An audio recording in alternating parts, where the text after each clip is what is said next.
Hello everyone, I'm Captain Logan. And I'm Brandon. And today we're going to tell you how we felt about Divergent. Brandon and I saw Divergent yesterday. Usually we record these directly after we see a movie, and we had some technical difficulties. We're having to do it again. So anyway, bear with us, because this is going to be a little bit different in that we've had a day after the movie, which could make this better or worse. Who knows? Anyway, Brandon, tell us a little bit about what happens in Divergent. All right, in Divergent, we follow the main character of Beatrice, later shortened to Triss when she's asked to pick a name. The character of Triss as she flows through this system of factions that is now in the old town of Chicago. I say old town because this takes place much in the future, about 100 years, they tell us, after a war that happened which decimated apparently the United States, but we're not sure if it decimated, doesn't seem if we know if it decimated the world. Yeah, it's super ambiguous of the history, right? It's a walled city surrounded by a censor net, and they call these factions in the movie,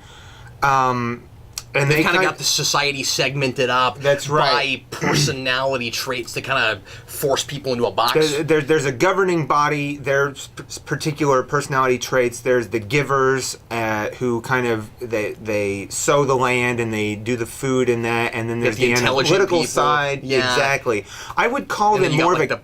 It's more of a caste system, but they call it factions. Yeah, and you know what's real quick? You know what's interesting about that is that I could never get a real good handle on if it was supposed to be like they're all 5 separate societies that are like really separate, or because if that's the case, they would kind of be factiony. They would, right? but and they're sort of touch on that. Okay, and they are sort of like that, but then at the same time, you have one that sort of governs over all of them, so that makes it more of a caste system. True, indeed. Okay, so it follows the character of Triss as she finds herself navigating as she's coming of age in this faction system.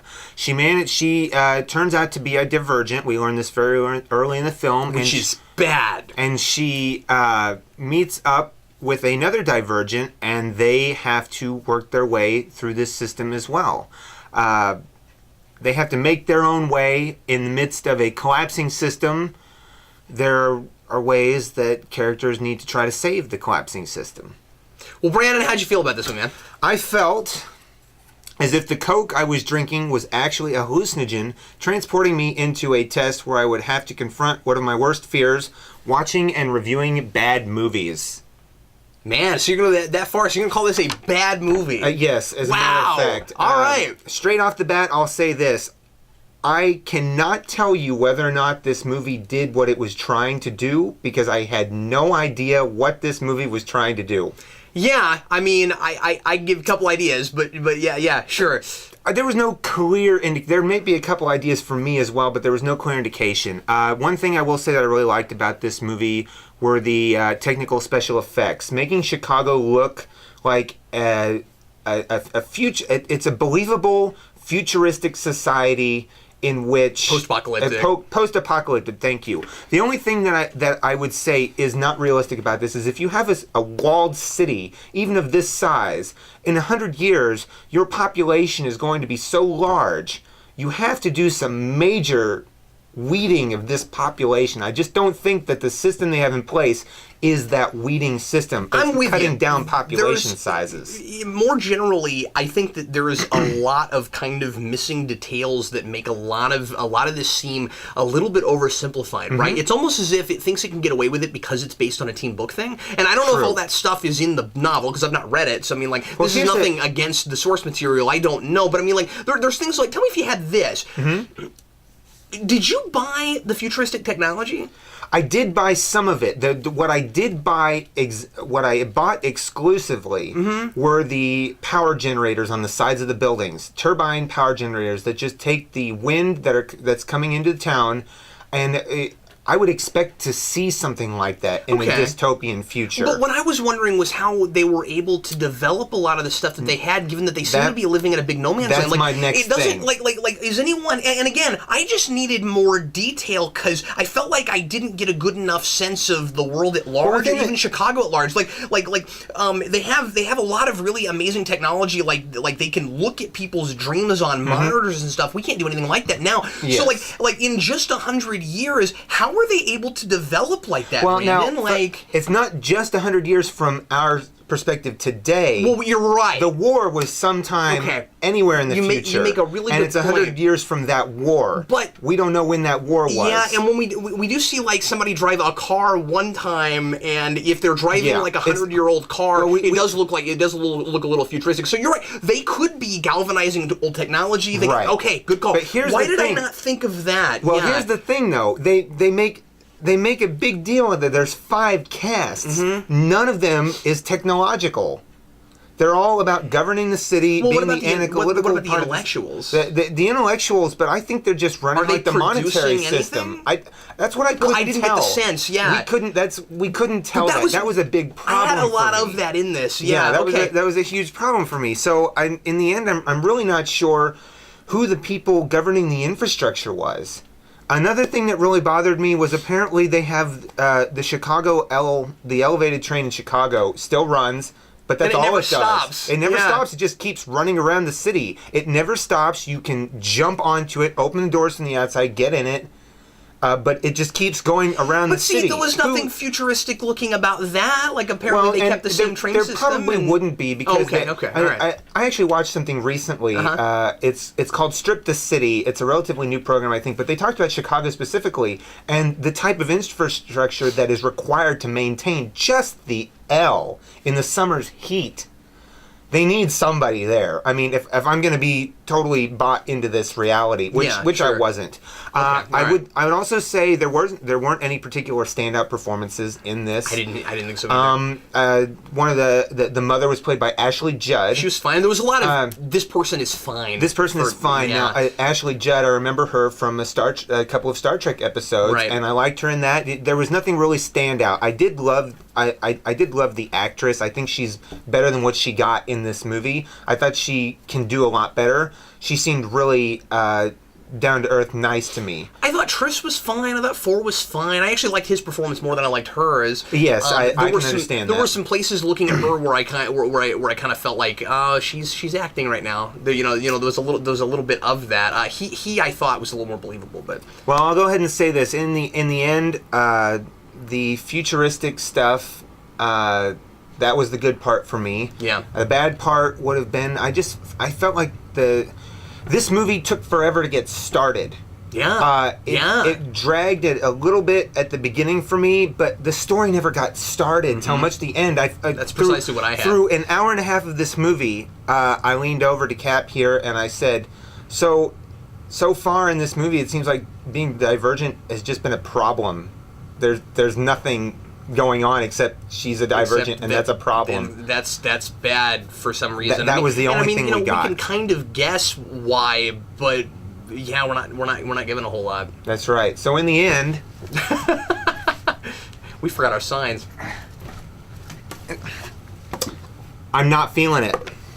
All right, well, Brandon, you kind of just nailed my sign, but my sign... Really? Yeah, but my sign is, this movie made me feel ready to hurry up and get this party started already. Oh. For 2 hours. So I Indeed. had exactly the same thing, yeah. This is one of those movies one of those stories that kind of feels like it could have started almost an hour in. There's a lot of what I would call unnecessary world building. Mm-hmm.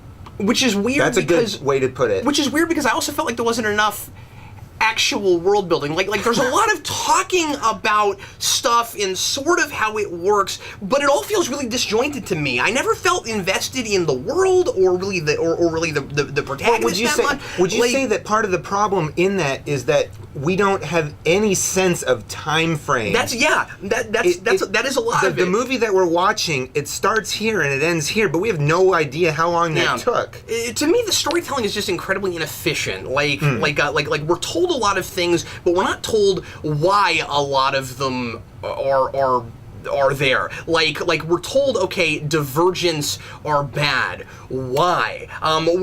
We get much later on in the movie the kind of bad guy character. There's an explanation, but I still don't understand. I still don't fully buy it, Brandon.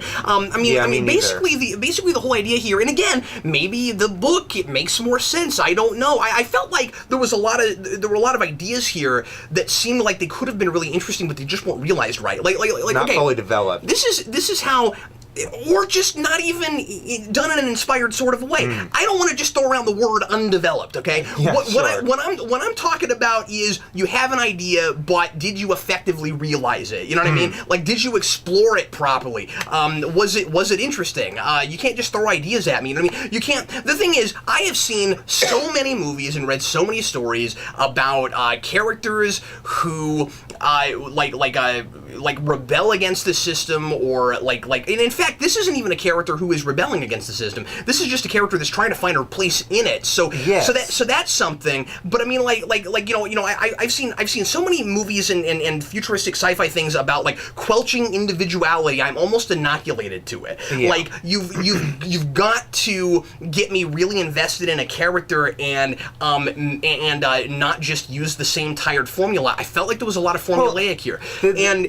The most developed idea that I found was her integration into the faction that she chose. And that seemed to be, that was really Ender's Game. It was Ender's Game. It was Hunger Games. There's a lot of Hunger Games. Pretty much, if Ashley Judd was in an episode of TNG called The Game. There's a lot of things. There's a lot of games in this movie. And any movie or TV show that has the word game in it, this movie is stealing from. And the thing is, I kind of match game. No. yes, match game, Brandon. I don't remember a Gene Rayburn character anywhere in this, but yeah, I kind of just feel like it's sort of a hodgepodge of a bunch of these kind of like I said, anti-individuality kinds of themes, but it never drew me in. I was never really with it. Yeah, it never drew me in either. So let me ask you if I'm reading this right, because I felt like a moron watching this. I think, and this is going to sound like a really mean criticism, but I don't mean this in the same way I do other things. Right. This movie made me feel stupid. Like, I felt dumb watching it, because I left the theater going, I don't know if I understand much about how this society works or what was going on, and I kept wondering if it was me or if it was the movie. I think I was just unengaged a lot of the time.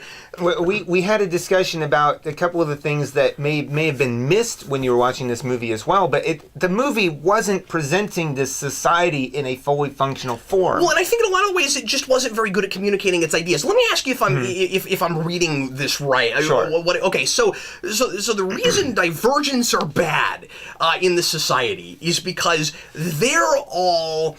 They could be placed in more than one different faction. They don't fit a mold. They don't fit just one. Now personally, I kind of think a lot more people would wind up that way in that test than they were making it out to be. I had a really tough time buying that most people would fit within, this person belongs in the police class, or this person belongs in the intellectual class. I feel like, wouldn't most people be just naturally more well-rounded than that? Now here's the thing. It could be that you grow up in a certain caste, and so you're kind of molded to be a certain way, so you're more likely to go. And that's why most people, when they take the test, they stay in the caste. A large percentage stay in the caste. And they make a point of mentioning that. And they do mention that, yeah. But here's what I didn't understand.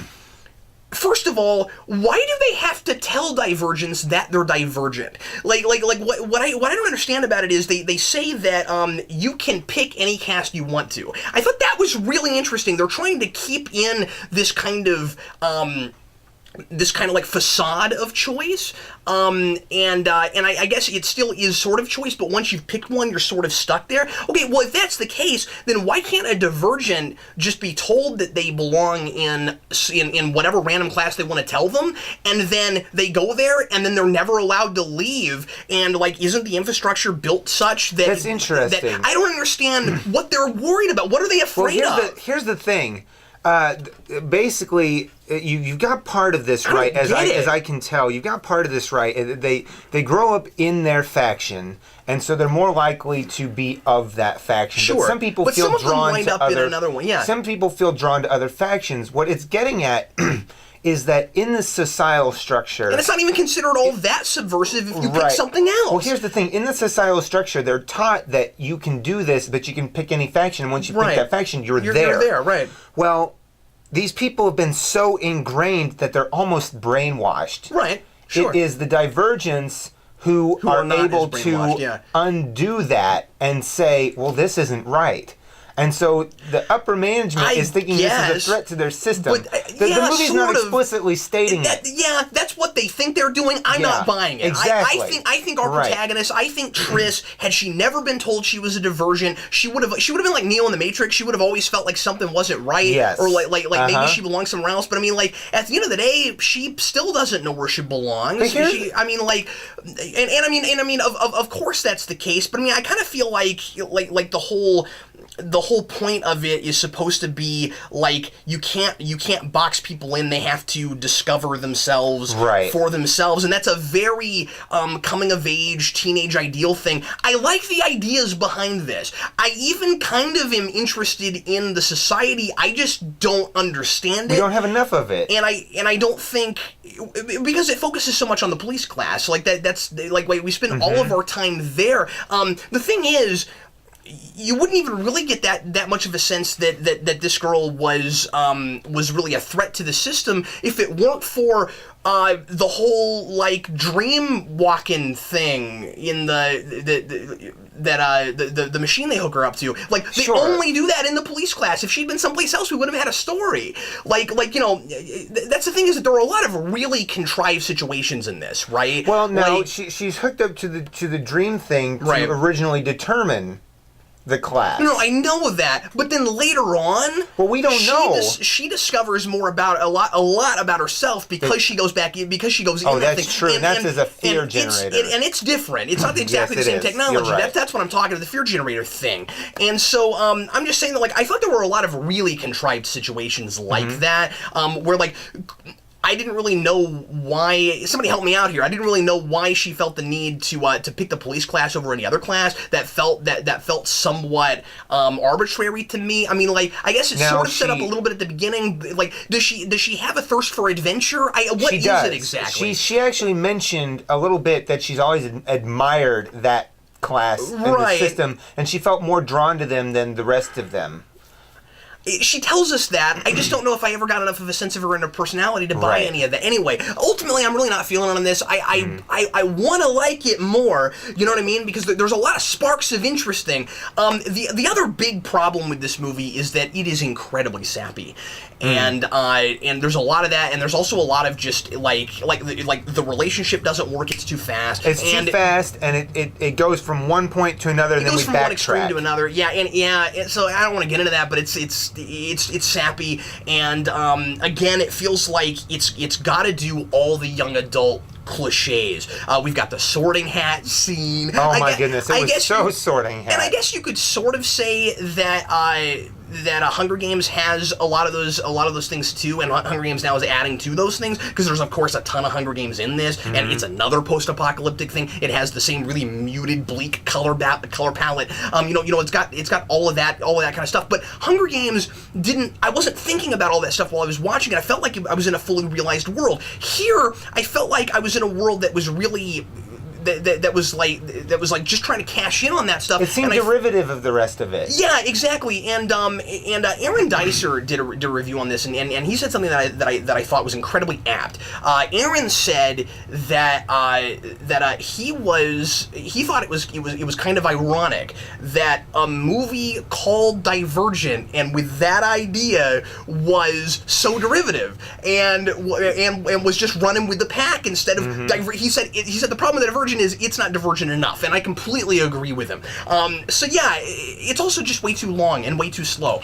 Way too long, way too slow. I think this whole thing could have been pared down to an hour and a half, and I probably would have enjoyed it more. That's not to say that I didn't like anything in it at all. I like you. I thought some of the effects looked good. I thought Chicago looked good. I wish that there was more of a vision here. I really liked when she rappelled down the skyscraper. That's what I was going to say. That was my favorite scene. And that was where I really did see that thirst for adventure that I felt like we were told about, but it came too late. It did. You know, and that kind of thing. But that was a really neat looking scene, and that was the first point where I felt like that character was fully realized. Well, let me ask you this. That's all I have to say about it. They're making more movies. Maybe the story gets more interesting later. There's a part of me that wants to read the book to see if there was something more here, you know?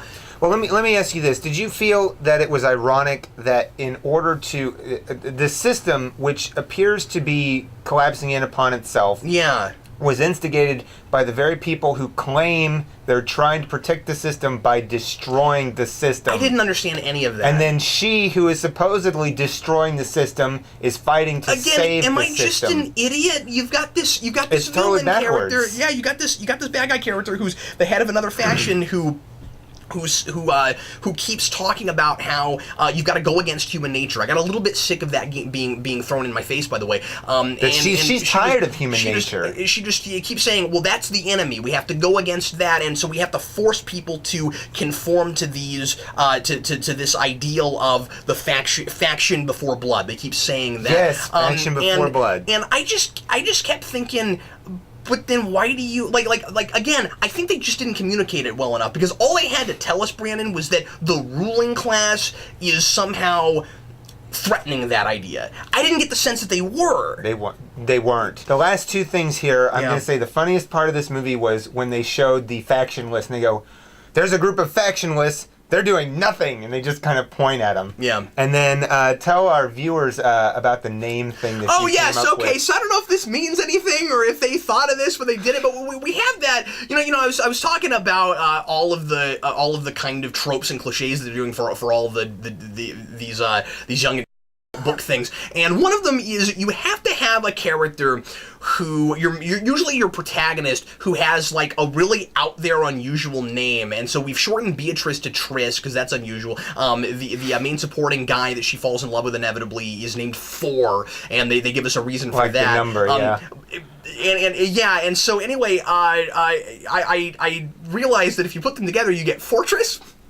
And I just kind of wondered if there was some reason that they did that, because that seems kind of weird. Like, you put them together, they're an unstoppable force. They're a fortress. All right. Anyway, yeah. So. All right. Well, everybody, thanks as always for watching us review a new movie. I feel like I feel a little bit like I haven't done my job on this one. Like, I just watched a movie I don't understand and wasn't really qualified to review it. But I think that says something about the piece. It says something about the movie. That's the movie's fault. I think maybe it is. I'm going with you on that. I have a tendency to try to give things the benefit of the doubt, and I know there's a lot of people that really that really love this book, and I maybe the book explains things better than the movie. But I just want to go out. I want to go out there and say that if that's the case, if the book has a lot more information, that doesn't mean it's a great movie. If some I know that. Some people might say, "Oh, it's a great movie because the book was so great."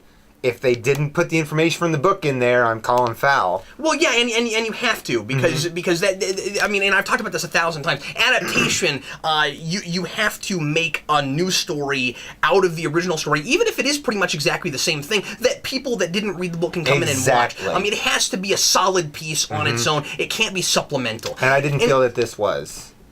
Yeah, and also just way too long for me not to feel like I really understood what was happening, or that people made sense. Well, anyway, everybody, thanks always for watching, and next week we'll review something else for you. We may go to Noah next week. That's the next big giant movie, kind of pre-summer blockbuster thing coming out soon. Looks like a giant epic kind of thing. So maybe we'll see that. Is that really pre-summer? Because I'd swear the weather was telling us that it's still winter out there. Well, at least where we're at, yeah. Yeah. Well, anyway, thanks a lot for watching. I'm Captain Logan. And I'm Brandon. We'll see you later. do do do do do do do do do do do do do do.